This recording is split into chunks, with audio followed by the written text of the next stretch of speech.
시작하겠습니다. 네, 잠깐 기도하고 주일 오전 예배 찬양으로 열어가도록 하겠습니다. 기도하시겠습니다. 하나님 아버지 감사합니다. 복된 주일 이렇게 저희의 발길을 인도하시고 주님 전에 나와서 찬양과 기도와 말씀으로 하나님께 영광 올려드리고 주님 주시는 은혜를 맞이하게 하시니 너무나도 감사를 드립니다. 시간 저희가 드리는 모든 예배를 주님 홀로 영광 받아 주시옵소서. 시간 함께 해주시길 원하며 감사를 드리며 예수님의 이름으로 기도드렸습니다. 아멘.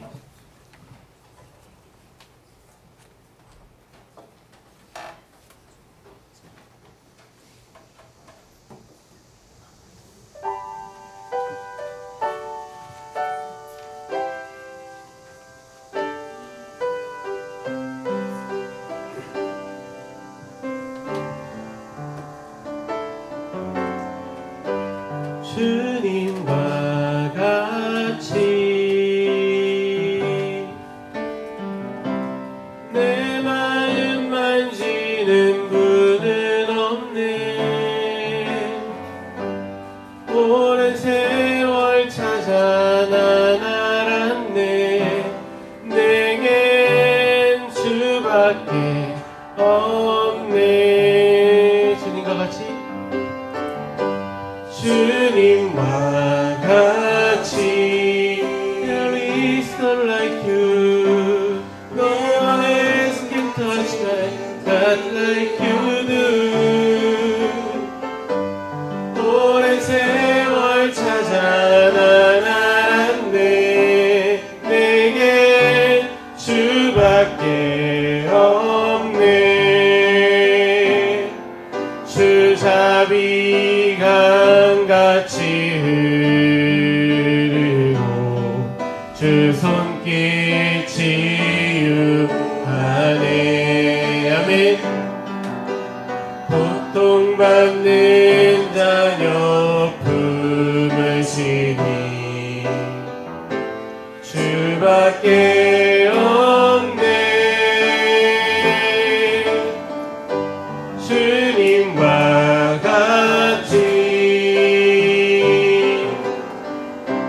내 마음 만지는 분은 없네.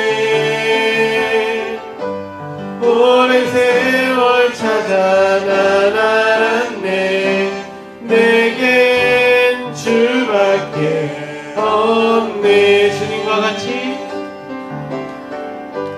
주님과 같이 내 주님과 같이 분은 없네. 오랜 세월 난 알았네. 내겐 주밖에 주 자비 강같이 흐르고요. 주 자비 강같이 흐르고 주 손길 치료. 우리 믿음 마음으로 고백해볼까요? 고통받는 자녀 품으시니 주밖에 없습니다. 주밖에 없네. 주님과 같이 내 주님과 같이 분은 없네. 오랜 세월 찾아 난 알았네. 내겐 주밖에 없네. 오랜 세월 찾아 난 알았네. 내겐 주밖에 없네.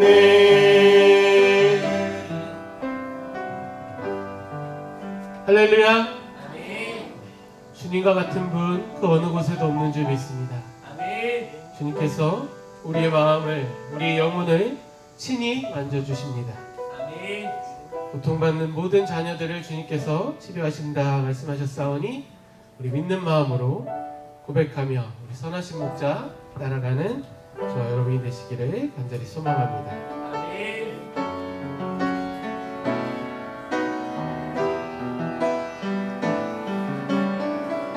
선하신 목자, 선하신 목자, 날 사랑하는 분, 주 인도하는 곳 따라가리. 주의 말씀을 나 듣기 위하여 주 인도하는 곳 가려네. 선하신 목자, 선하신 목자, 날 사랑하는 분, 주 인도하는 곳 따라가리. 주의 말씀을 나 듣기 위하여 주 인도하는 곳 가려네. 나를 푸른 초장과 쉴만한 물가로 내 선하신 목자 날 인도해. 험한 산과 골짜기로 내가 다닐지라도 내 선하신 목자. 우리 조금 더 빠르게 우리 찬양해볼까요? 선하신 목자, 선하신 목자, 날 사랑하는 분, 주 인도하는 곳. 우리 가볍게 손뼉 치시면서 찬양해도 좋겠습니다. 주의 말씀을 나 듣기 위하여 주 인도하는 곳 가려. 선하신 목자, 선하신 목자, 날 인도하는 분, 주 인도하는 곳 따라가리. 주의 말씀을 나 듣기 위하여 주 인도하는 곳 가려네. 나를 푸른 초장과 쉴만한 물가로 내 선하신 목자 날 인도해. 험한 산과 골짜기로 내가 다닐지라도 내 선하신 목자 날 인도. 나를 푸른 초장과 쉴만한 물가로 내 선하신 목자 날 인도해. 험한 산과 골짜기로 내가 다닐지라도 내 선하신 목자 날 인도해. 아멘. 우리 선하신 목자 되신 주님 따라갈 때 우리는 언제나 우리 영혼이 평온할 줄 믿습니다. 찬송가 406장 찬양하시겠습니다.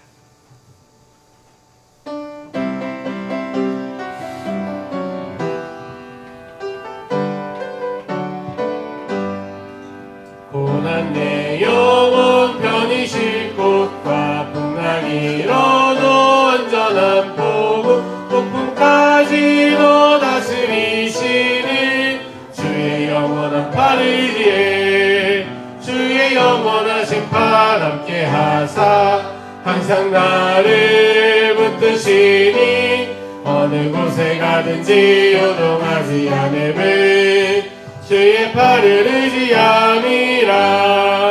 세상 친구들 나를 버려도 예수들 함께 동행함으로 주의 은혜가 충만하리니 주의 영원한 팔을 의지해 주의 영원하신 팔 함께 하사 항상 나를 붙드시니 어느 곳에 가든지 요동하지 않음을 주의 팔을 의지함이라. 나의 믿음이 연약해져도 미리 예비한 힘을 주시며 위태할 때도 잠고하시는 주의 영원한 팔을 의지해 주의 영원하신 팔 함께 하사 항상 나를 붙드시니 어느 곳에 가든지 요동하지 않음을 주의 팔을 의지함이라.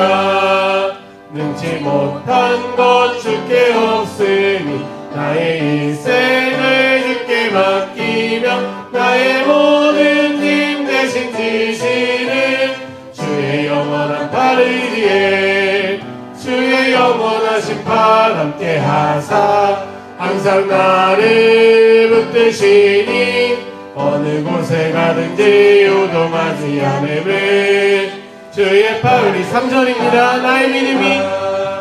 나의 믿음이 연약해져도 미리 예비한 힘을 주시며 위대할 때도 안보하시는 주의 영원한 팔을 위해 주의 영원하신 팔 함께 하사 항상 나를 붙드시니 어느 곳에 가든지 요동하지 않음을 주의 팔을 의지함이라 능치 못한 것 주께 없으니 나의 일생을 주께 맡기며 나의 모든 짐 대신 지시는 주의 영원한 팔을 의지해 주의 영원하신 팔 함께 하사 항상 나를 붙드시니 어느 곳에 가든지 요동하지 않음을 주의 팔을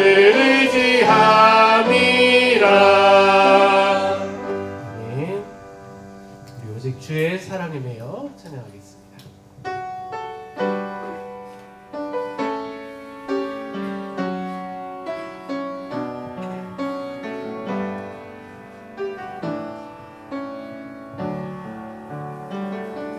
오직 주의 사랑에 매여 내 영 기뻐 노래합니다. 이 소망의 언덕 기쁨의 땅에서 주께 사랑드립니다.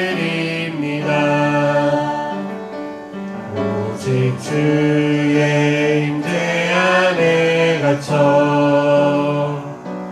내 영 기뻐 찬양합니다.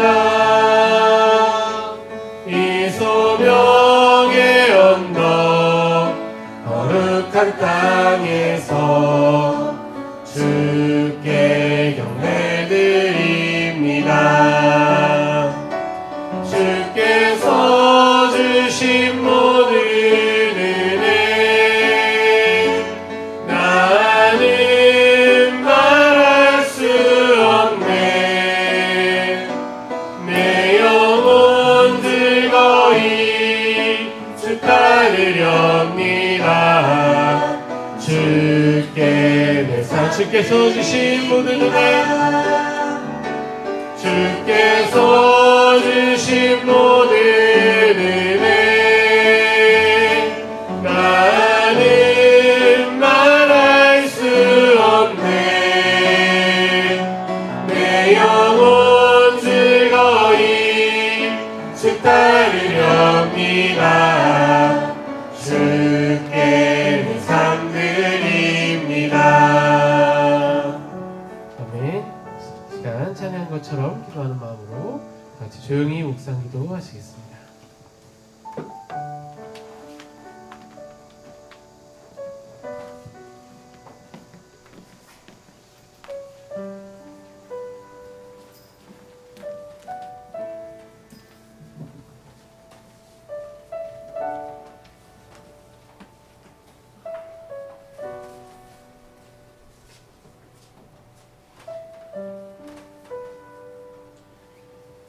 여호와의 율법은 완전하여 영혼을 수송시키며 여호와의 증거는 확실하여 우둔한 자를 지혜롭게 하며 여호와의 교훈은 정직하여 마음을 기쁘게 하고 여호와의 계명은 순결하여 눈을 밝게 하시도다.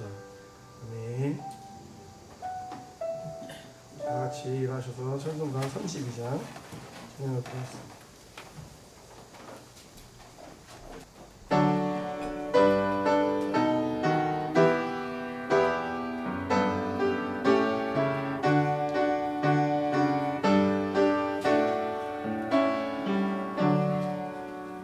나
그 동문은 31장, 31장 같이 교도하도록 하겠습니다.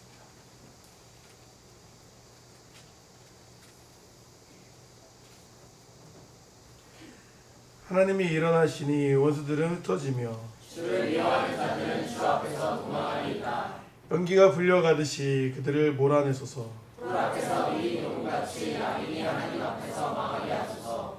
의인은 기뻐하여 하나님 앞에서 뛰놀며 기뻐하고 즐거워할지어다. 하나님께 노래하며 그의 이름을 찬양하라. 하늘을 타고 광야에 행하시던 이를 위하여 대로를 수축하라.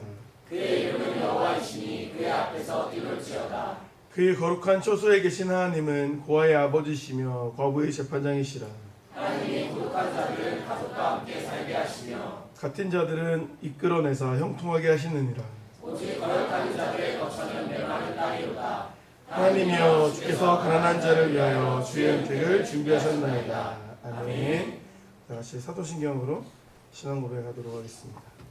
나는 전능하신 아버지 하나님 천지의 창조주를 믿습니다. 나는 그의 유일하신 아들 우리 주 예수 그리스도를 믿습니다. 그는 성령으로 잉태되어 동정녀 마리아에서 나시고 분요 빌라도에게 고난을 받아 사형 박혀 죽으시고 장사되기 사흘 만에 죽은 자 가운데서 다시 살아나셨으며 하늘에 오르시어 전능하신 아버지 하나님 편에 앉아 계시다가 거로부터 살아있는 자와 중자를 심판하러 오십니다. 나는 성령을 믿으며 거룩한 공교회와 성도의 규제와 죄를 용서받는 것과 몸의 부활과 영생을 믿습니다. 아멘. 자리에 앉으시고 찬송가 25장 찬양하도록 하겠습니다.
기도하시겠습니다.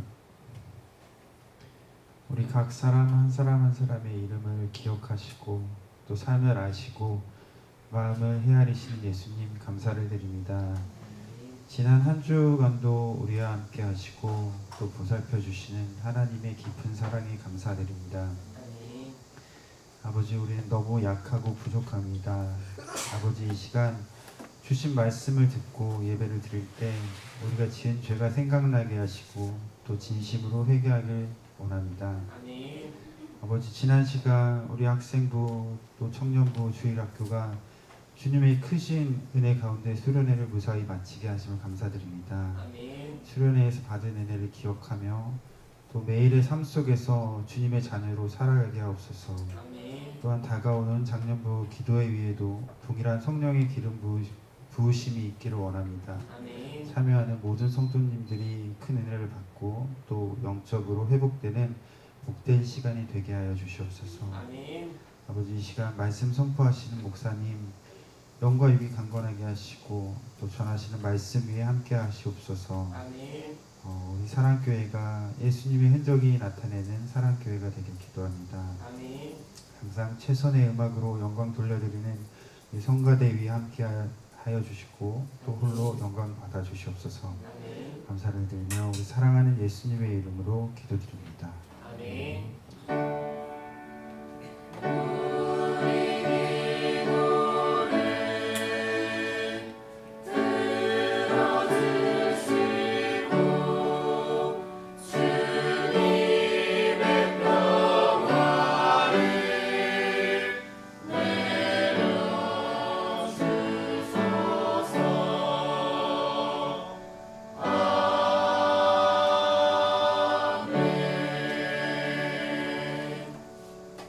성가대 찬양하겠습니다.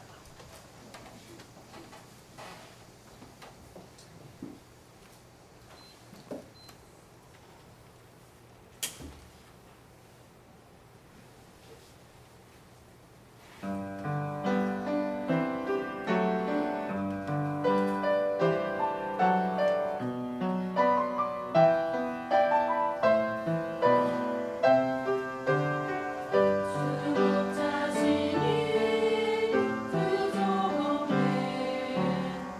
푸른 초장에 날 인도하네 나의 영혼 소생시키네 주 나의 참 목자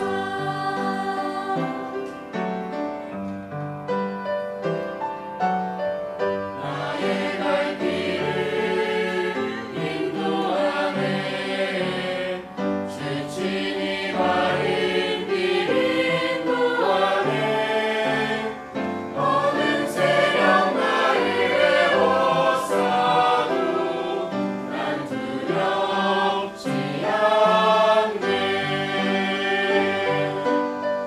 지친 내 몸과 상한 내 영 소망 없고 무가치 않네 삶 그곳에 주가 친히 찾아오사 평화와 축복으로 채우셨네 내 평생 선과 자비하니 정령이 나를 따르리니 내가 여호와의 전에서 영원히 거하리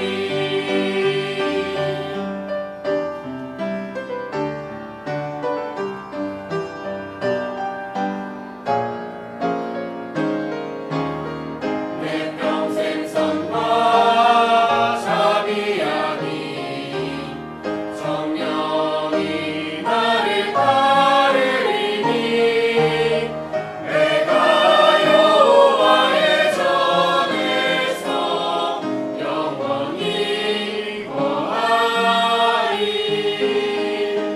영원히 거하리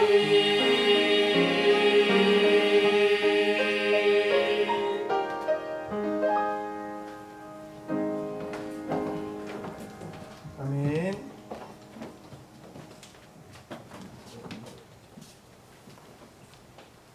귀한 찬양 감사드립니다. 오늘 말씀 출애굽기 말씀입니다. 출애굽기 17장 말씀 함께 보도록 하겠습니다. 출애굽기 17장 8절에서 16절까지 말씀.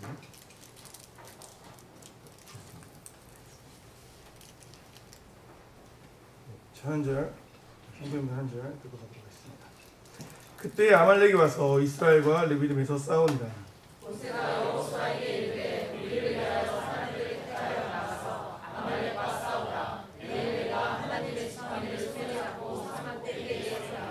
여호수아가 모세의 말대로 행하여 아말렉과 싸우고 모세와 아론과 훌은 산 꼭대기에 올라가서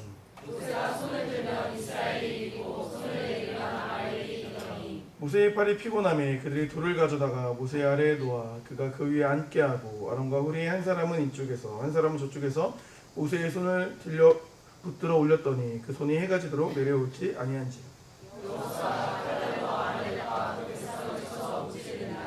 여호와께서 모세에게 이르시되 이것을 책에 기록하여 기념하게 하고 여호수아의 귀에 외워 들리라. 내가 아말렉을 없이하여 천하에서 기억하지 못하게 하리라. 이르되 여호와께서 맹세하시기를 여호와가 아말렉과 더불어 대대로 싸우리라 하셨다 하더라. 아멘. 네, 오늘 본 말씀을 중심으로 산위에서 하는 제목으로 말씀 나누겠습니다. 우리 앞뒤 옆사람 인사 나눠볼게요. 잘 오셨습니다. 네, 반갑습니다. 잘 오셨습니다.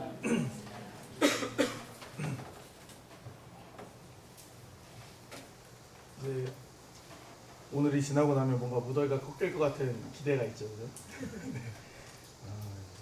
올해가 유독 더 더운 것 같은 느낌이 드는 것 같아요. 인생에 살다 보면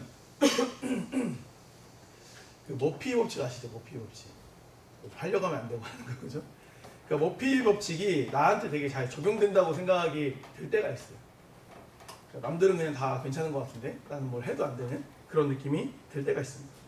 그렇게 잘 맞는 법칙처럼 또 잘 맞는 게 뭐가 있냐면, 뭔가 우리가 인생 살다 보면 문제가 하나가 해결돼서 아 이제 좀 살만한가? 라고 하면 그 다음에 보란듯이 비웃듯이 어떤 일이 생겨요? 또 다른 일이 생기는 거예요. 생각해보세요.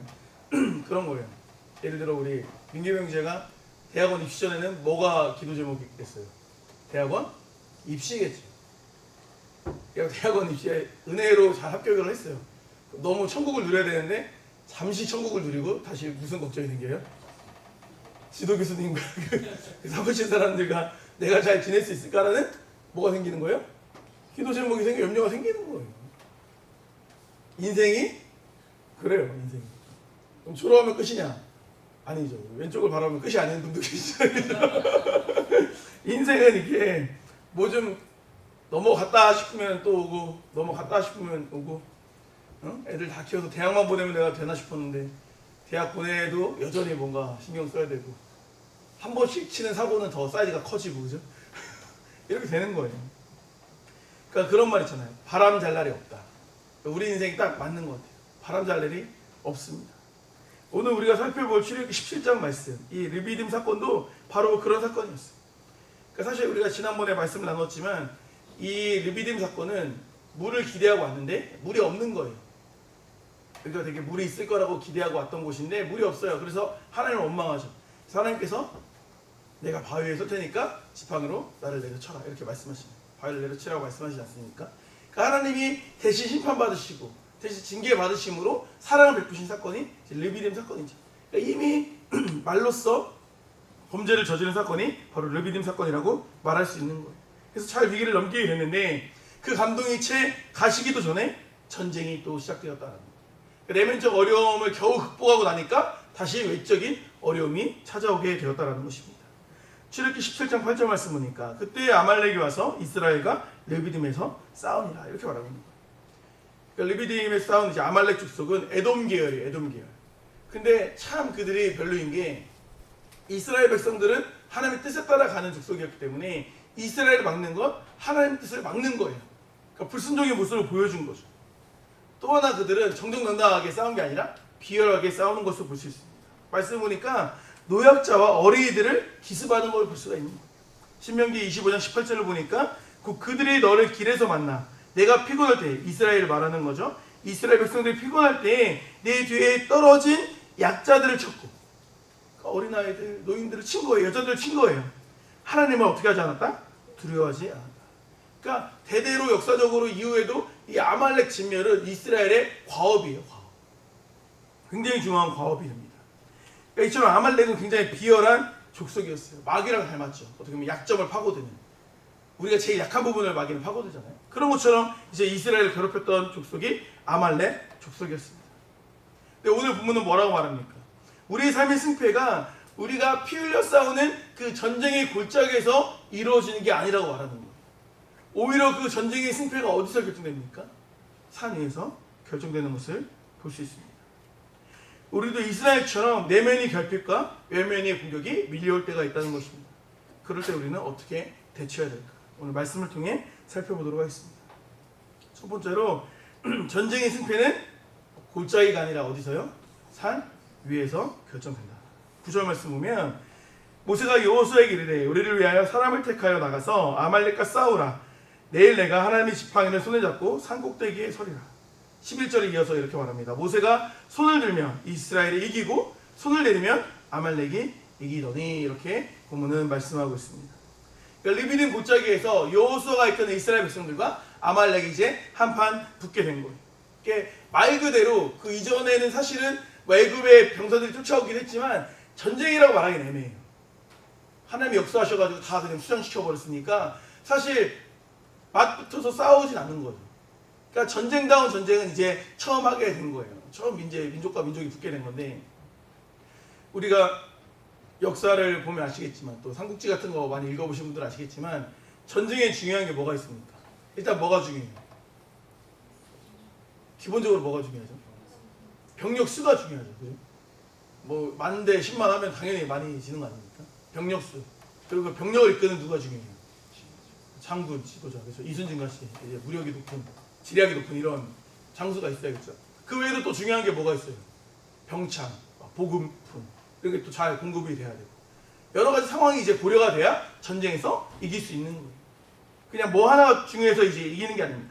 근데 본문을 보니까 뭐 군사력을 말하지도 않고 지휘관을 말하지도 않고 뭐 무기를 말하지도 않아요. 여기서 말하는 게 뭡니까? 무엇이 승패를 결정합니까?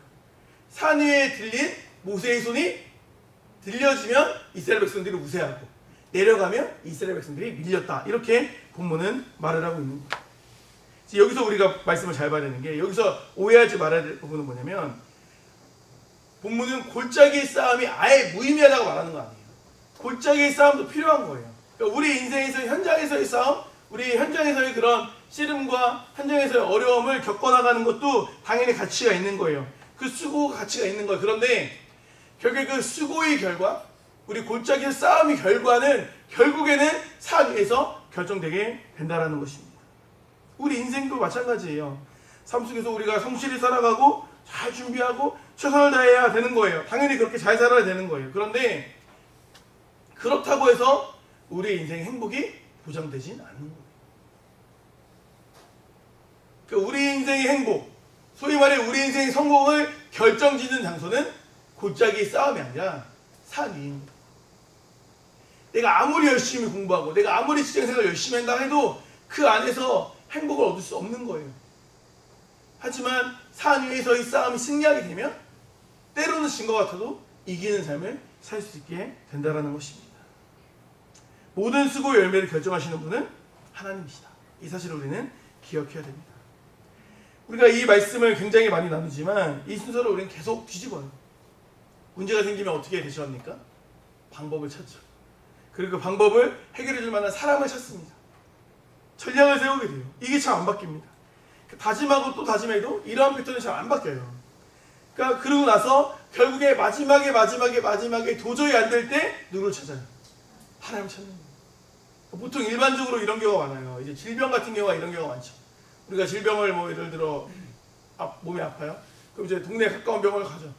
병원 가서 이제 진료를 하는데 이거 좀 여기서 안 될 것 같다 라고 하면은 큰 병원, 뭐 대학병원 이런 데 가지 않습니까? 대학병원 가서 뭐 진료했는데 너무 늦게 오셨습니다. 좀 뭐 가망이 없습니다. 뭐 말기입니다. 이런 얘기를 들어요. 그럼 어떻게 합니까 우리는 그 다음에? 짐 싸들고 기도원 가죠. 어차피 뭐 나 한 달밖에 못 살아. 뭐 몇 달 안 남았어.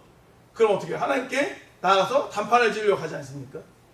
저희 외할아버지도 그랬던 것 같아요. 그죠? 그렇게 교회에 안 다니고 신앙생활 하시다가 이제 암에 위암이셨나요? 암에 걸리시고 나서 기도원을 가시고 막 집에 오셔서 막 가정 예배 드리시고 이랬던 것 같아요. 이게 우리의 일반적인 패턴이라는 것입니다. 근데 본문의 순서는 정반대예요. 모세는 싸움이 시작되기 전날 밤에 이렇게 말합니다. 내일 내가 산 꼭대기에 서겠다. 그러니까 내일 산에 올라갈 거야. 이렇게 말하고 있는 거예요. 왜 모세는 산 위에서 손을 든 거냐? 성경에서 손을 드는 건 여러 가지 의미가 있습니다. 구분해 보면 크게 세 가지 정도의 의미가 있어요. 첫 번째 의미는 항복. 하나님, 제 힘으로는 저 적들을 상대할 수 없습니다. 하나님이 하셔야 됩니다. 이런 항복. 그러니까 손을 들었다는 건 무기를 쥐지 않는 거잖아요. 그러니까 손을 들고 주님께 모든 걸 맡겨드리는 항복의 의미로 우리가 기도합니다. 그래서 뭐 회개 기도를 하거나 이럴 때 손을 들고 기도하기도 하는 거죠.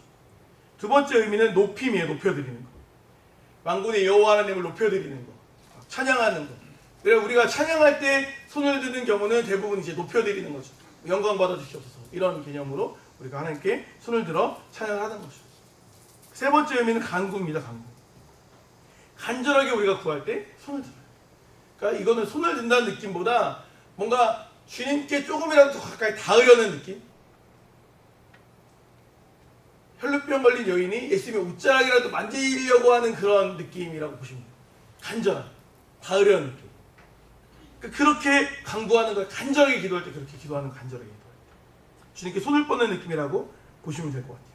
실제로 성경에 이런 기도가 많이 나옵니다. 시편 28편 2절에 보니까 내가 주의 지동소를 향하여 나의 손을 들고 주께 부르짖을 때에 뭐요? 나의 간구한 소리를 들으셨소. 간절히 기도하는 걸 이제 표현하는 거 아니겠습니까? 디모데전서에서도 바울은 이렇게 말합니다. 그러므로 각처에서 남자들이 분노와 다툼이 없이 거룩한 손을 들어 기도하기를 원하노라 이렇게 말했어요. 기도가 사라진 자리에 뭐가 생겨요? 분노와 다툼이 생긴다고 말하고 있는 것입니다. 그러니까 우리가 속한 공동체가 분열되고 우리 가정에 불화가 있고 우리 뭐 그런 모임들의 불화가 있는 건 어쩌면 우리가 손을 들어 기도하지 않고 다투고 분노하기 때문이 아닌가 생각해 볼 필요가 있는 거예요.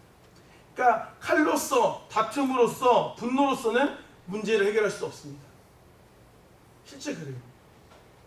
부모님이 힘으로 자녀를 억누를 수 있는 건 굉장히 이제 어린 나이에요. 초등학생도 안 눌릴 것 같은데 이제 그죠? 안 눌려요. 조금만 크면 그걸로 이제 접근하면 안 된다는 거죠. 기도의 깊이가 그 삶에 흘러 들어가는 은혜의 깊이다. 이걸 기억하셔야 됩니다.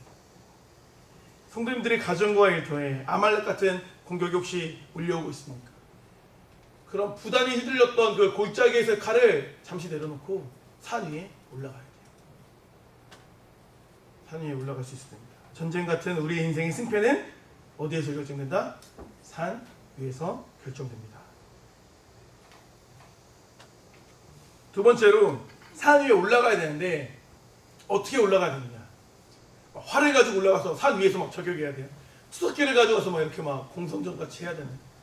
모세는 그렇게 하지 않았어요. 은혜의 지팡이를 손에 쥐고 올라갔다라는 거예요. 9절 말씀 보겠습니다. 내일 내가 하나님의 지팡이를 손에 잡고 산 꼭대기에 서리라 이렇게 말하고 있습니다. 그러니까 산에 오를 때 가져간 게 뭐예요? 지팡이. 물론 우리가 등산할 때 힘들어가지고 이렇게 짚고 올라가려고 뭐 가져간 것도 있겠지만 굳이 그랬다면 이걸 언급하진 않았겠죠. 의미가 있는 거예요. 의미가. 그냥 지팡이라고 부르지 않고 뭐라고 불러요? 하나님의 지팡이다 이렇게 불러요. 생각해보세요. 본래 이 지팡이는 어떤 지팡이였어요? 모세가 원래 광야에 40년간 목동을 할 때 양을 치던 지팡이에요. 본인이 사용했던 지팡이였을 거예요. 근데 그 지팡이가 어떻게 돼요?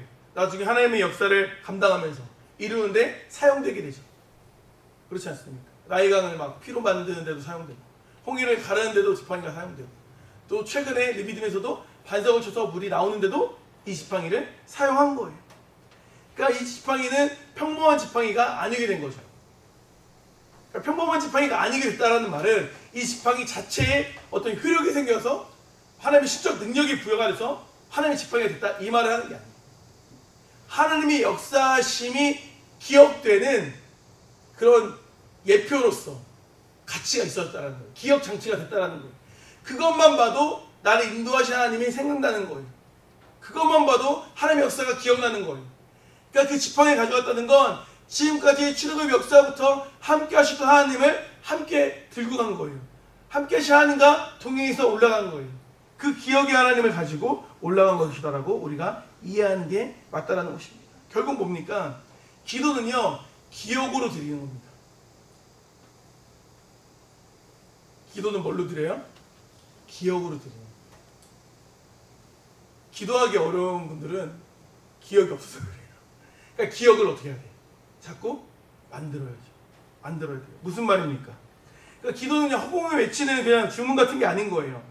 이미 나의 삶에 역사하셨던 하나님을 기억해서 그걸 붙들고 기도하는 거예요. 이렇게 역사하셨던 하나님을 의지하면서 기도하는 거예요. 그렇게 가야 기도가 건강한 기도가 되는 거예요. 시편의 기도들을 보세요.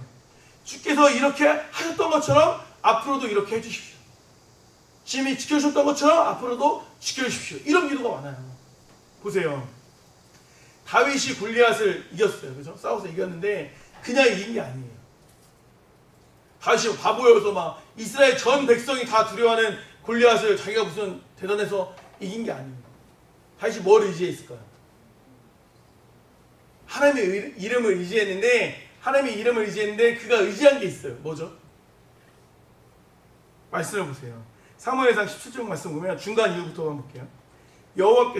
여호와께서 나를 사자의 발톱과 곰의 발톱에서 구원하셨은즉 나를 이 블레셋 사람의 손에서도 구원하여 내시리이다. 이렇게 말하고 있는 거예요. 이미 내가 양을 치면서 목동생활 했는데 그때도 사자의 손에서 뭐 곰의 손에서 그런 들짐승의 손에서 나를 수차례 구해주신 거예요. 아, 이 상황에서 큰일 났다. 나 죽을 수밖에 없겠다라고 좌절했던 그 상황 가운데 하나님의 도우심이 손길을 이미 다윗은 누렸던 거예요. 그걸 이미 기름 부음 받았던 상황이니까. 그 믿음에 확신이 있었던 거예요. 그러니까 그런 육체적인 능력으로 개인이 그런 경험치나 이런 군사적인 능력으로는 골리앗을 당연히 이길 수가 없죠. 하지만 뭐로 싸운 거예요? 기억으로 싸운 거예요. 기억으로 기도하며 나아갔던 거예요. 하나님을 의지함으로 두려워하지 않을 수 있었다라는 것입니다. 이 사실을 우리는 기억할 수 있어야 되는 거예요. 우리에게도 이런 기억의 지팡이가 있는 거예요. 생각을 한번 해보세요. 남들은 알지 못했던 그 질병의 수렁에서 건진받았던 은혜의 지팡이가 있어요. 죽다 살아야만 은혜가 아닙니다, 여러분. 때때로 막 몸이 안 좋을 때, 순간적으로 안 좋을 때, 기도했던 순간들. 근데 그 몸 아픈 게 뭔지도 기억 안 할 정도로 지금 우리가 건강하게 잘 있지 않습니까? 그게 얼마나 많아요. 그런 수많은 은혜의 지팡이가 우리에게 있지 않습니까? 때로는 막 물질이 막혀서 아, 큰일 났다. 뭐 이번에 어렵다. 뭐 써야 되는데 돈이 없다. 빵꾸 났다. 그럴 때도 결국에 어때요? 그래서 막 가 어디 팔려갔습니까? 그렇지 않죠. 하나님께서 또 살 길을 열어주신 거예요. 결국에 그게 뭐예요? 경험의 지팡이인 거예요. 아, 느낌상은 죽을 것 같고 느낌상은 망할 것 같고 느낌상은 안 될 것 같은데 지난 과거를 돌아보니까 아, 결국에 하나님이 다 살려주셨구나라는 걸 믿는 거예요. 믿는 거예요. 절망의 터널에서 말씀으로 찾아오셔서 나를 살리셨던 그 기억의 지팡이도 우리가 있는 거죠. 막 낯가라지고 막 낙심되고 막 슬럼프에 빠지고 교회 안 나오고 싶고 이런 마음은 우리 모두가 다 품었던 적이 있지 않습니까? 근데 거기서 그냥 끝나버린 인생이 아니라 지금 이 자리에 서 있다는 건 누군가를 통해서 아니면 나의 마음 가운데 하나님의 역사하심으로 기타 등등의 이유로 나를 붙들어 주신 거예요. 그게 뭐가 돼야 돼요? 기억의 지팡이가 돼야 되는 거예요. 그냥 그런 일이 있었다라고 하고 그냥 넘어가 버리면 안 되고 그게 유형화돼야 돼요. 나의 그 은혜의 기억이 유형화돼서 내 마음에 간직해야 돼요. 물론 이제 뭐 이렇게 만들라는 건 아니지만 내 마음에 내 이미지상 그거를 잡아 넣어야 돼요. 기억의 지팡이. 그래야 흔들리지 않는 거예요. 은혜를 체험을 추억을 묻어놓으면 안 됩니다. 묻어놓으면 안 돼요. 근육을 쓰지 않으면 근육이 굳어버리거나 소멸되듯이 은혜도 기억하지 않으면 사라지는 거예요. 자꾸 기억하고 자꾸 고백하고 자꾸 나눠야 돼요. 이걸 뭐라고 말해요? 간증이라고 말해요. 간증. 그래서 간증이 필요한 거예요. 간증이 잘난 척해서 간증이 필요한 게 아니라 자꾸 은혜를 나누고 기억하는 거예요. 자꾸 고백해야지 내 은혜가 내게 되는 거예요. 남자들이 군대 얘기를 막 20년 30년 지나도 다 기억하는 이유가 뭐예요? 자꾸 얘기하고 자꾸 기억해서 그래요. 어제처럼 생생해. 어제처럼. 그죠? 왜요? 자꾸 기억해서. 그렇게 되는 거예요. 묻어둔 은혜는 쉽게 잊혀져요. 그러니까 내 삶에 그런 일이 있었나 싶어요. 근데 자꾸 기억하면 그게 나에게 역사가 되는 거예요. 기억하지 않으면 추억으로 남지만. 제가 만든 말이에요. 멋있죠? 기억하게 되면 서사가 된다. 좀 짜게. 아, 지나가면 왜 추억이에요? 추억이 무슨 의미가 있습니까? 그냥. 사실 한 절 더 썼는데 제가 그건 약간 지웠어요. 한 절 더 쓴 거 얘기 드리면 추억으로, 그러니까 기억하지 않으면 사진으로 남지만, 그러니까 추억은 사진으로 남지만 우리가 기억하면 이제 영상으로 남게 된다. 이렇게 했는데 그거 별로여서 좀 지웠어요. 그러니까 무슨 말 하고 싶은 거냐면 기억할 때 현재의 나의 삶과 연결이 되는 거예요. 옛날에 그런 일이 있었어로 그냥 끝나면 아무 의미가 없어요. 옛날에 무슨 내가 뭐 대표 회장이었어, 내가 옛날에 무슨 뭐 거기서 뭐 장이었어, 뭐 어쩌라고요 지금. 근데 장이어서 지금도 뭐 연금이 여기서 100만 원씩 나와. 그럼 연결이 되죠. 연결이 돼야 돼, 연결이. 그게 뭔가 나에게 의미가 있어져야지 의미가 있는 거지. 옛날에 그런 뭐 옛날 뭐 그렇죠, 전도하던 옛날에 교회 다녔었어요, 옛날에 학생회장이었어요, 청년회장이었어요, 네 글자가 떠오르죠. 어쩌라고. 어쩌라는 거. 그래서 뭐 나올 마음이 있다는 거예요? 그 청년회장이었는데 그 은혜를 잊어서 하나님을 찾고 있다는 거예요? 뭐 알만큼 알아서 이제 안 와도 된다는 거예요? 무슨 말인 거예요? 아무 의미가 없어요. 그런 사람들은 교회에 더 안 나와요. 은혜를 기억할 수 있어야 됩니다. 우리가 절대 잊지 말고 기억해야 될 지팡이는 사실 십자가의 지팡이겠죠. 십자가의 지팡이. 십자가의 자리에 아들을 내어주신 하나님 아버지의 사랑을 우리는 기억해야 돼요. 이삭처럼 재물됨을 거부하지 않으시고 십자가 사역을 온전히 감당하신 예수님의 사랑을 기억할 수 있어야 됩니다. 반석이 깨짐으로 생수가 공급되었던 것처럼 십자가의 피가 우리를 구원하는 능력이 되었음을 우리는 기억해야 되는 거예요. 그게 우리 삶을 변화시키는 능력이 된다는 것입니다. 우리가 하나님의 역사를 기억하고 기도할 때 놀라운 역사를 경험하게 될 줄 믿습니다. 세 번째로 지팡이를 이제 들긴 되는데 어떻게 들면 안 돼요? 홀로 들지 말고 함께 들어 올려야 된다는 거예요. 우리 12절, 13절 말씀 우리 함께 읽어보도록 하겠습니다. 시작.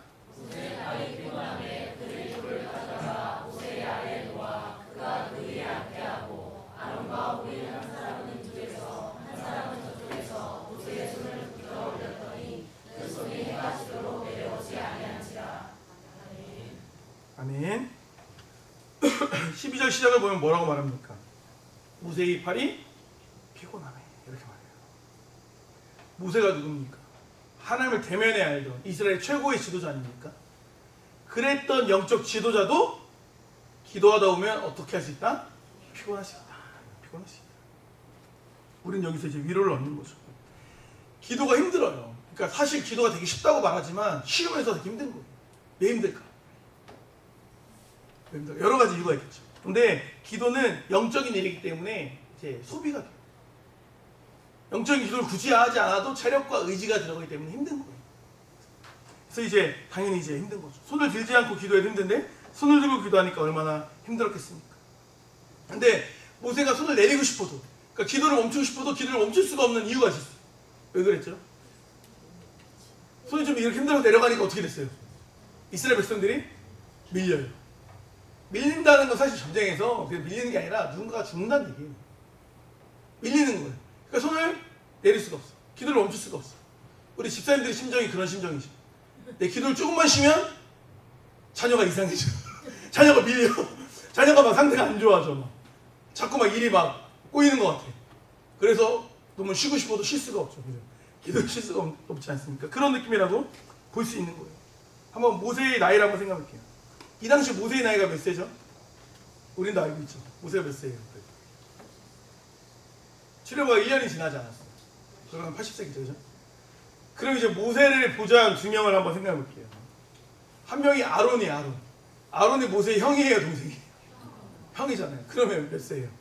3살이 맞을 거예요. 83세일 거예요. 그러면 한 명은 좀 이제 젊은 사람이냐, 훌은 젊은 사람이냐. 훌이 어떤 사람이냐면 성경을 보니까 갈렙의 아들이라고 나와요. 갈렙의 아들? 저 갈렙의 아들이 여호수아 친구 갈렙? 뭐 이렇게 이제 생각이 되는데 그 갈렙이 아니라 동명이, 그러니까 윗세대. 그래서 이제 유대 전승에 보면은 이 훌이 그 미리암의 남편이었다 이렇게 말하더라고요. 그러니까 꽤 지도자층에 있었던 인물이래요. 그러니까 당연히 이제 보좌하러 올라갔겠죠. 그럼 누나의 남편이니까 적어도 엄청난 연하남을 만나지 않았다고 치면은, 그렇죠? 아무래도 80세, 90세 언저리 되지 않았겠어요? 그렇게 우리가 생각하는 게 맞다라는 거예요. 그러니까 정황으로 볼 때 80세인 모세가 손을 들고 기도하고 있고 양옆을 보좌하는 사람도 최소 80세 이상들이 보좌를 했다라고 이해하는 게 맞다라는 거예요. 그러니까 젊은 여호수아가 칼을 들고 그 전쟁에서 막 피 흘리고 있을 때 산 위에서 기도한 사람들은 노년에 기도한 사람들이었다라고 우리가 이해할 수 있는 것입니다. 이걸 통해 우리가 알 수 있는 게 있는 거예요. 각자의 자리에 가장 적합한 사명이 있는 거예요. 모세가 칼을 들고 싸웠고 아론이 칼을 들고 싸울 수는 없는 거예요. 이걸 가지고 공평을 운운할 수는 없는 거예요. 가장 적합한 자리가 있는 겁니다. 자리가 있는 거예요. 모든 사람이 다 같을 수가 없어요. 왜요? 능력이 다르죠. 힘이 다르죠. 은사가 다르죠. 거기에 임하는 마음이 다르죠. 그러니까 마음이 더 있고 능력이 더 있고 힘이 있는 사람이 더 하기 마련인 거예요. 근데 이제 많이 뭘 하시는 분들이 좀 힘들 수 있는데 내가 잘나서 그렇겠거니 이렇게 생각하셔야 돼요. 이거 감당해야 될 영역이 있는 거예요. 보세요. 큰 틀에서 교회는 모두가 다 같이 섬기고 모두가 다 같이 봉사하고 모두가 다 같이 나아가는 게 맞아요. 그걸 우리는 지향하고 나아가고 있는 거예요. 하지만 그 방법에 있어서 그 헌신의 다양성에 있어서는 뭘 하나를 획일화시킬 수 없는 거예요. 그걸 이제 이해할 수 있어야 되는 거죠. 누군가는 골짜기에서 전쟁을 해야 되죠. 다 싫겠죠. 그게 다 중보기도 하고 싶죠. 올라가서 전쟁에서 피 흘리는 걸 누가 좋아합니까? 당장 내가 죽는 건데. 근데 누군가는 그 일선에서 있어야 돼요. 누군가는 지금 우리 이렇게 예배드리고 있지만 북한이 쳐들어오지 못하게 누가 있는 거예요? 전방을 지키는 우리 군사들이 있는 거예요. 병력들이 있는 거예요. 정규가 있는 거겠죠. 그죠? 빨리 올라가야 지키는데. 그죠? 있는 거예요.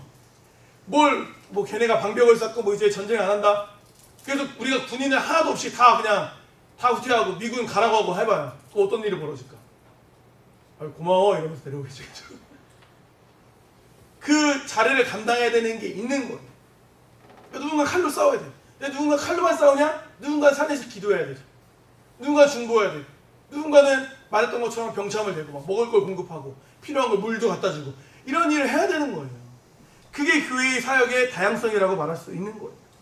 모두가 다 하나님 나라를 위한 일을 하는 거예요. 이 사실을 우리가 이해하고 받아들일 수 있어야 하는 것입니다.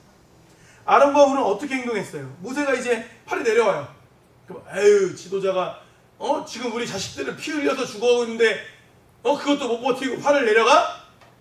이렇게 비난했나요? 우리나라 정치인들이 옆에 있었으면 그렇게 했을 거예요. 보수 정당 한 명, 진보 정당 한 명 이렇게 양쪽에 모세를 보좌했으면 서로 이렇게 원망하고 있었을 거예요. 근데 감사하게도 아론과 훌은 그렇게 하지 않았어요. 먼저 어떻게 했냐?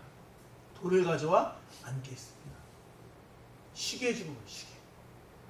그러니까 너무 힘드니까 모세라는 지도자가 너무 힘드니까 그 지도자가 기도할 때 조금은 편하게 기도할 수 있도록 환경을 조성해 준 거예요. 우리에게도 이러한 협력의 자세가 필요한 거예요. 우리의 같이 동역하는 많은 사람들이 이제 주님의 일을 하다 보면 보여요. 누가 힘들어 보이고 누가 지쳐 보이고 다 보입니다. 왜냐면 우리는 잘 못 감춰요. 그런 감정을 다 드러나요. 그럼 어떻게 해야 되는 거예요? 돌을 가져가서 앉게 해줘야 되는 거예요. 그게 뭐겠어요? 커피 한 잔 이렇게 시원한 물 한 잔이라도. 이게 별거 아니어도 제가 이제 청년수련 할 때도 거기 배지대학교인데 산이에요. 밥 먹으러 올라가면 막 엄청 힘들어요.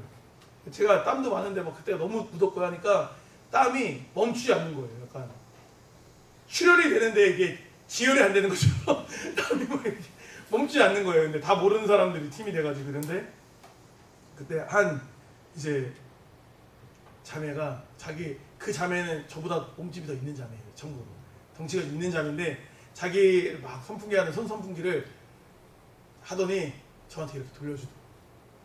왜 그랬을까요? 안 돼 보였어요. 저 늙은 사람이 와가지고 되게 고생하는구나 뭐 이런 긍휼한 마음이었겠죠?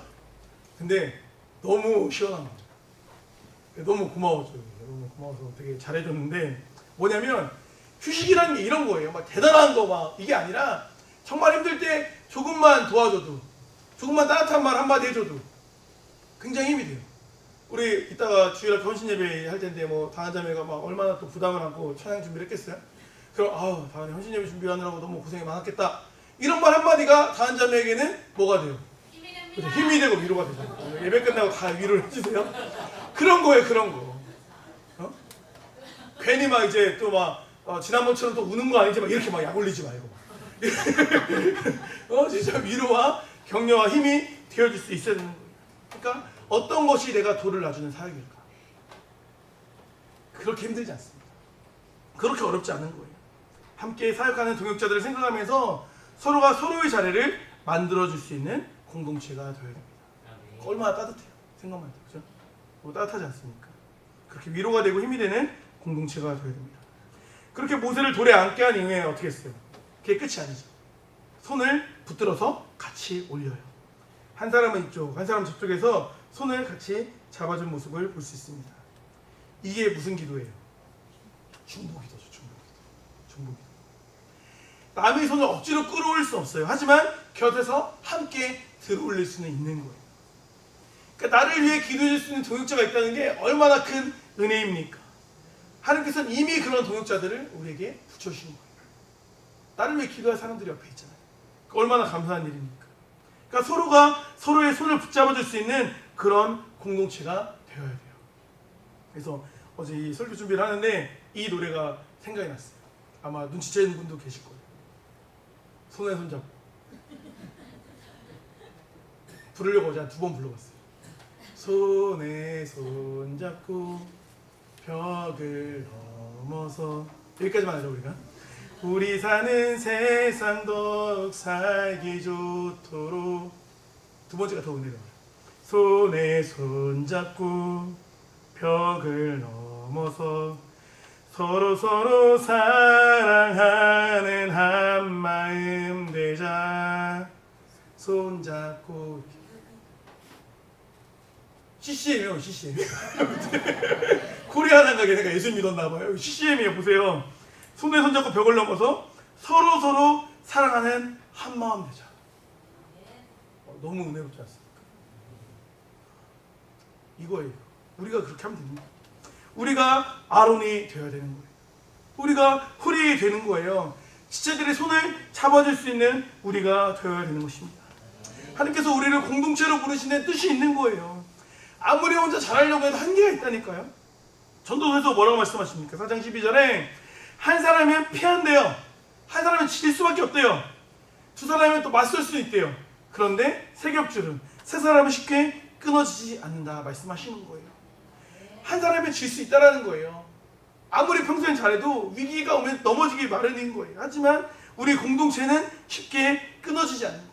모세가 만약 혼자였다면 지쳐서 손이 내려갔을 거예요. 물리적인 거니까 어쩔 수가 없죠. 그럼 전쟁에서 예를 들어 질 수 있는 거죠. 하지만 아론과 훌이라는 함께하는 동역자들이 있었기 때문에 이스라엘이 아말렉과의 전쟁에서 승리할 수 있었던 것입니다. 그러니까 우리는 이걸 기억해야 돼요. 우리 공동체 안에 홀로 누군가가 있으면 홀로 놔두면 안 돼요. 뭐 개인만의 시간이 필요하겠지. 아니 뭐 오늘은 뭐 그냥 놔둬 이렇게 생각하지 말고 뭔가 싹 봤을 때 뭔가 홀로 있는 사람이 있다. 다가갈 수 있어야 돼요. 주변을 돌아보세요. 살펴봐야지 알 수 있는 거예요. 어떤 사람이 마음으로 울고 있는지를 우리가 헤아려 살펴볼 수 있습니다. 어떤 사람이 팔이 자꾸 내려가고 있는지를 우리가 살펴봐야 돼요. 가만 봐야 돼요. 그냥 쓱 보면 몰라요. 기도하면서 우리가 그 영혼을 살펴봐야 됩니다. 그렇게 홀로 있는 자들을 찾아서 함께하는 사역을 할 수 있는 우리가 되어야 될 줄 믿습니다. 모세님처럼 훌륭한 중보적 사역을 감당했어요. 하지만 모세를 온전한 중보자라고 말할 수는 없어요. 우리에게 있어 온전한 중보자는 누굽니까? 한 분이에요. 예수님이시죠. 예수님께서는 십자가의 사역을 통해서 온전한 중보자가 되신 거예요. 그 예수님께서 지금도 우리를 위해 보좌 우편에서 기도하고 계시는 거죠. 오늘 본문으로 빗대어 본다면 예수님의 손은 내려가지 않는 손인 거죠. 내려가지 않는 거. 히브리서 7장 25절에 이렇게 말씀하세요. 그가 예수님이 항상 살아계셔서 그들을 위하여 우리를 위하여 간구하십니다.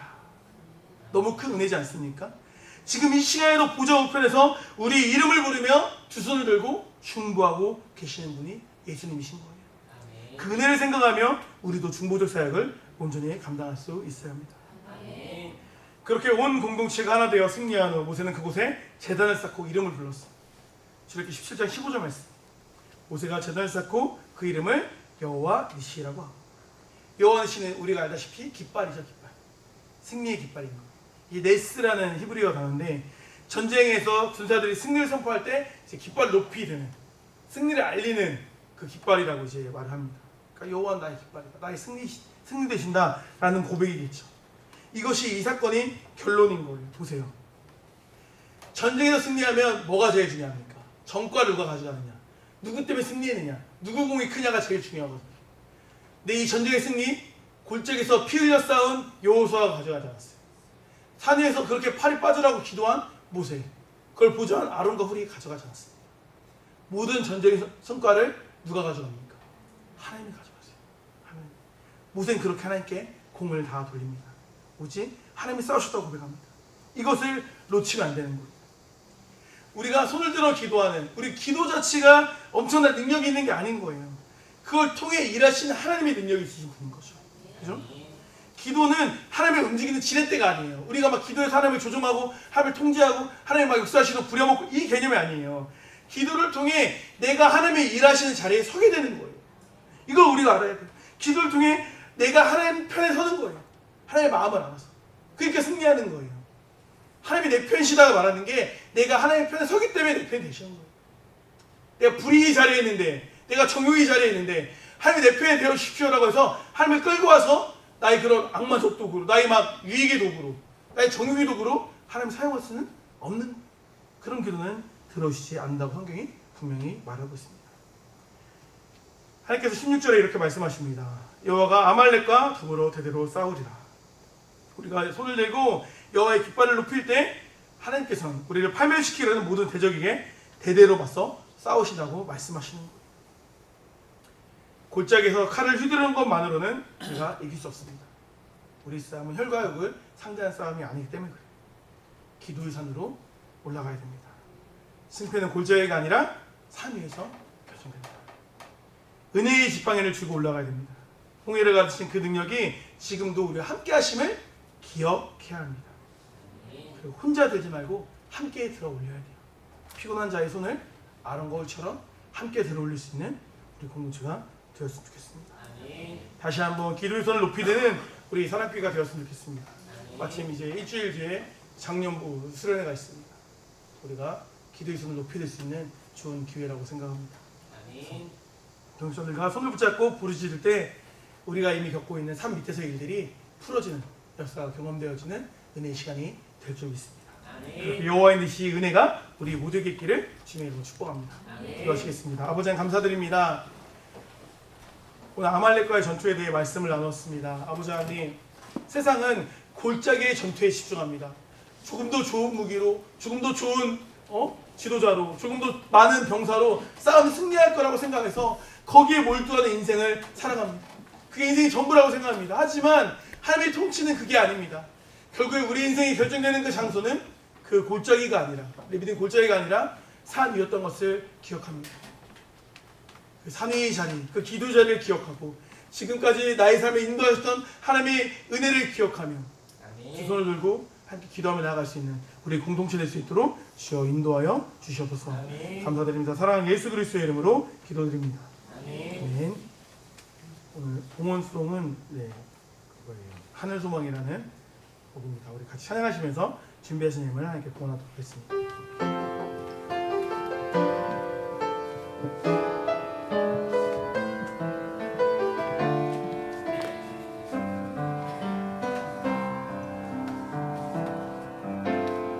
지금은 비록 땅을 벗하며 살지라도 저 하늘을 디디며 사네. 내 주님 계신 눈물 없는 곳, 저 하늘에 숨겨둔 내 소망이 얼굴들 그리운 이름들 많이 생각나. 때론 가슴은 터지도록 기다려지는 곳,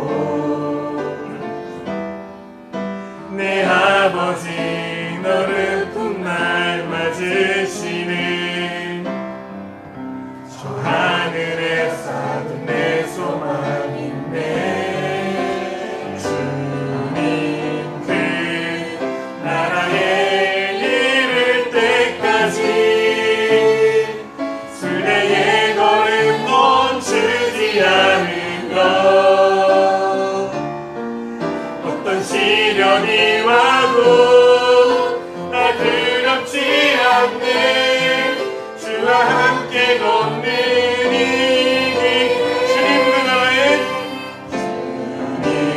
그 나라에 이를 때까지 순례의 걸음 멈추지 않으며 어떤 시련이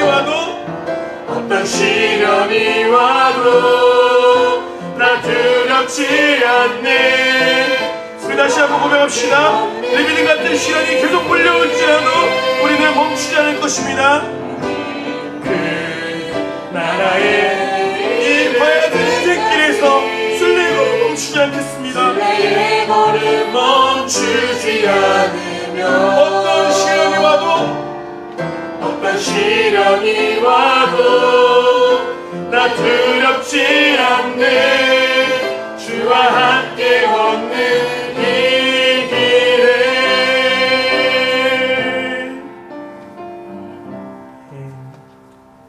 예비린같이 계속해서 우리에게 고난과 어려움이 찾아온다 할지라도 우리 찬양 고백처럼 시련이 와도 주님 안에서 두려워하지 않고 나아가는 우리 공동체 되기를 소망합니다. 주님을 함께 봉헌하겠습니다. 주일학 김정혜사님, 주일학원 평생보장님을 사랑교회 주일학교 김정혜, 김태현 주지도, 김수아, 김재성, 박민성, 송희선, 박선호, 유진, 박동현 드렸습니다. 수창호 지사님 11점을 드렸습니다. 유현진 목사님 11조 주일학원 감사원금, 평생보장님을 유현진, 강민수 권사님, 생일 감사원금 이영희 이수집사님, 금식미, 회계예물 이수집사님, 이성규 목사 드렸습니다. 권영희 성도님 드렸습니다. 방영희 성도님 주일학원 드렸습니다. 노우수 목사님 주일학원 드렸습니다. 윤대석 건설님 운영하는 사업장에 함께 하신 하나님께 감사드립니다. 그렇습니다. 윤대석 김성임 목사님 주일학원 감사원금 평생보장님을 생일 감사드립니다. 오늘 드렸습니다. 정수환 어린이 주일학원 드렸습니다. 이성희 사모님 주일학원 건축금 드렸습니다. 김효대 형제님 11조 구성금 드렸습니다. 유근대 친구님 드렸습니다. 진짜 형제님 주일학원 드렸습니다. 이영희 생자매님 주일학원 감사원금 드렸습니다. 김설아 자매님 주일학원 감사원금 드렸습니다. 참미자 집사님 11조를 드렸습니다. 김은태 육정수 집사님 감사원금 드렸습니다. 김민경 김민실 장님 건축금 드렸습니다. 이선희 집사님 11조를 드렸습니다. 윤선일 장님 주일학원 드렸습니다. 윤민기 변정규 변정교 형님 평생보장님을 드렸습니다. 박숙기 김미선 박규현 박채희 장님 감사원금 평생보장님을 드렸습니다. 박규현 형님 주일학원 감사원금 드렸습니다. 김민지 장님 주일학원 감사원금 드렸습니다. 주일학교 11조 여름성교육교를 통해 받은 은혜를 잊지 않고 살아가는 주일학교 되게 도와주세요. 예물 드렸습니다. 이재근 진원의 참이자 이한이 주녀 평생보장님 드렸습니다. 이철일사님 주일학원 평생보장님을 모든 가족들의 건강과 질환을 지켜주세요. 운영하는 모든 사업 가운데 하나님께서 항상 함께 하시길 원합니다. 드렸습니다. 박승희자매님 주일학원 감사원금 드렸습니다. 이당자매님 11조 주일학원 드렸습니다. 박채자매님 주일학원 드렸습니다. 유지집사님 11조 주일학원 감사원금 제출한 논문이 좋은 심사위원을 만나게 하시고 다음 논문과 연구원문을 준비하게 하여 주셔서 드렸습니다. 김광재 형제님 11조 성경금 드렸습니다. 김민영 집사님 11조 주일학원 감사원금 드렸습니다. 정준영님 주일학원 드렸습니다. 이재자매님 11조 주일학원 드렸습니다. 이정희 목사님 김효희 사랑교회 평생보장을 드렸습니다. 김정일 김감사 김요새 11조 평생보장님을 건축금 드렸습니다. 김인서 이면수 김혜어린이 평생보장님을 드렸습니다. 김혜어린이 하나님을 사랑하고 하나님께 사랑받는 자녀로 성장하게 되어주세요. 영원 평생보장님을 드렸습니다. 기도하시겠습니다. 아버지 하나님 감사드립니다. 우린 주님의 은혜로 살아가는 존재임을 고백합니다. 우리의 직장에서 학교에서 우리 생활하는 그 모든 터전에서 하나님의 은혜가 없다면 우리는 살아갈 수 없음을 고백합니다. 언제나 그 은혜의 손길을 기억하고 주님께 감사하며 나아갈 수 있는 우리 사랑교회 모든 성도님들 될 수 있도록 주여 인도하여 주셔서 아버지 11조 드린 손길에 주님께 축복하심으로 인하여서 그 인생이 온전히 주님께 드려지는 인생 될 수 있도록 인도하시고 하나님께서 온전히 보증되어지고 책임되어지는 그런 인생을 살아가는 축복된 자녀들 될 수 있도록 주님께서 인도하여 주셔서 아버지 생일을 맞은 분들이 있습니다. 아버지는 축복하여 주시고 그들 인생이 언제나 주님께 함께하는 인생 되게 하시고 오늘 말씀처럼 승리의 깃발을 나부끼는 삶이 되어질 수 있도록 주여 인도하여 주셔서 또 사랑교회 사업장 많이 있습니다. 사업장 축복하심으로 인하여서 하나님의 역사하시는 하나님이 함께하시는 기업이 되게 하시고 그것이 하나님께 영광이 되어지는 사업장 될 수 있도록 주여 인도하여 주셔서 여러 가지 면에서 불경기라고 합니다. 하나님께서 어루만져 주심으로 인하여서 필요한 사람들이 도움받을 수 있는 길이 열리게 하시고 그것으로 인해서 사업의 물고가 다시금 열릴 수 있도록 주여 역사하여 주시옵소서. 감사드립니다. 사랑하는 예수 그리스도의 이름으로 기도드립니다. 아멘. 교회 소식 전하도록 하겠습니다. 네, 8월 15일이죠. 작년부 수련회가 있습니다. 이제 오전 10시, 오후 2시인가요? 그죠? 오전 10시, 오후 2시. 두 번 다 참석하셔도 좋고, 여건이 안 되시면 한 번이라도 참석하시면 은혜롭지 않을까 싶습니다. 네, 맛있는 점심 식사 준비되어 있다고 하니까 기쁜 마음으로 오시면 될 것 같아요. 네, 목장 방학이 7월 20일부터 8월 16일까지 진행되며 8월 16일은 목장의 날입니다. 네, 잘 준비해 주시고요. 교회 리플렛 활용하시면 됩니다. 청년부에서 클린징 사업하고 있는 거 도움받으시면 됩니다. 하루에 한 번씩 자신과 이렇게 칭찬합시다. 중간 기도 제목 나갑니다. 교회 각 기관을 위하여서 앞으로 지체를 위하여서 고3 및 대학 졸업반을 위하여서 운영하신 사업장을 위하여서 군에 있는 형제들을 위하여서 기도해 주시길 부탁드립니다. 금주 목장 기도입니다. 양떼 하나 목장 주님의 은혜로 생각하고 말하고 행동하는 삶을 사는 자녀가 되게 하소서. 함께 기도하시고 양떼들이 목자님께서 마무리 기도하시겠습니다. 아버지 감사드립니다. 주님께 사랑하신 우리 양떼 하나 목장을 위하여 기도합니다. 목장원들이 주님의 은혜로 생각하기를 기도하고 있습니다. 주님의 은혜로 생각할 때 그들이 말하고 행동하는 것이 주님의 뜻 가운데에서 행해질 줄 믿습니다. 아버지 나의 마음대로 내 생각대로 행동하며 살아가는 것이 아니라 하나님의 뜻이 반영되어지는 말씀이 녹아들어가지는 삶을 살아갈 수 있는 그 성령 목장 될 수 있도록 주여 인도하여 주시옵소서. 사랑의 주님, 이 시간 양떼 하나 목장을 위해 다 같이 합심하여 기도하였습니다. 주님의 은혜로 생각하고 말하고 행동하는 삶을 사는 주의 청년들이 되게 하여 주시옵고 주님 앞에 더욱더 겸손하고 낮은 모습으로 섬기게 하여 주시옵소서. 양떼 하나 목장을 이끌어가는 김성영 집사님 주님께서 붙들어 주시옵고 더욱 충만한 은혜로 세워주시옵소서. 감사를 드리며 사랑하는 예수님의 이름으로 기도드렸습니다. 아멘. 성미로 섬겨주신 분들입니다. 김남사 집사님, 육정수 집사님, 책임자 집사님 감사드립니다. 금주 말씀 묵상 같이 하도록 하겠습니다. 시작. 듣고 행하지 아니하는 자는 주 없이 흙 위에 집 지은 사람과 같으니 향료가 부딪힘에 집이 곧 무너져 파괴됨이 심하니라 하십니다. 누가복음 6장 49절 말씀입니다. 아멘.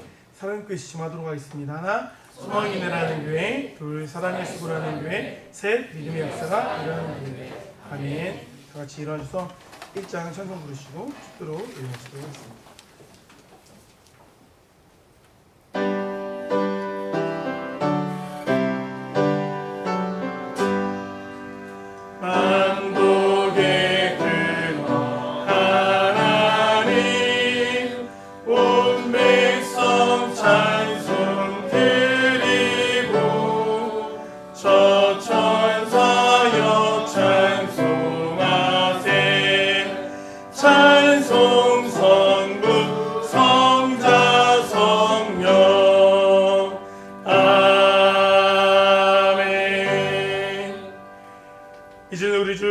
은혜와 하나님의 사랑과 성령의 교통하심이 주님 안에서 주님의 능력으로 주어진 모든 전쟁과 같은 삶의 상황 속을 이겨내기를 결단으로 돌아가는 성도들의 머리 위에 함께 있을지어다. 아멘. 아멘. 아멘.